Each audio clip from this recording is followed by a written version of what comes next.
Hello বন্ধুরা, এখন দুপুর 12টা বাজেনি, যদিও এখনও মর্নিং আছে। আজকে সকালে অনেকগুলো ভিডিও বানিয়ে ফেললাম, কারণ যেটা যেটা মনে পড়ছে তোমাদের সঙ্গে শেয়ার করে দিচ্ছি, এটাই হচ্ছে ব্যাপার। তো দেখো, আমি সকালবেলা অনেক ঘরের মধ্যে অনেক কিছু মেলেছিলাম, সব শুকিয়ে গেছে। আমাদের জামা কাপড় কেচে একটু মোটামুটি নিংড়ে মেলে দিয়েছিলাম। এরকম এখনও আবার এই গামছাটা শুকিয়ে গেছিলো, আমি এটাকে এরমভাবে দিয়ে দিচ্ছি। যা ঘরটা খুব ঠান্ডা থাকবে।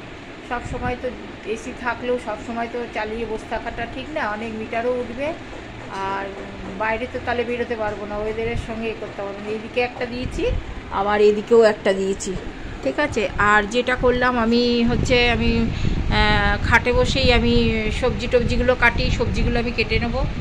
আমি আজকে বেশি কিছু করব না, এই সবজিগুলো একটুখানি এই কী যেন চিচিঙ্গে আর উচ্ছে ভাজবো, আর একটু মাছ করে নেবো, কাতলা মাছ। যখন করবো ওটা দেখাবো বা টেবিলে দেখাবো, ঠিক আছে। আর আমি যেটা এখন খেলাম, জিয়াসিডটা খেয়ে নিয়েছিলাম। খাওয়ার পরে আমি এখন জিয়াসিডটা খাওয়ার পরে এই যে 2 গ্লাস জল রেখেছি, 2 গ্লাস জলই খুব ঠান্ডা, আর একটু লেবু দেওয়া আছে।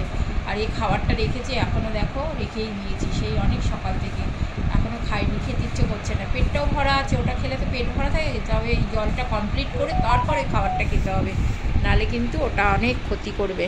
ওটা জিয়াসিডটা খেলে অনেক জল খেতে হয়, যেটা বলার ভিডিওটা করেছি কেন, ওর জন্যে, ঠিক আছে। বাই বন্ধুরা।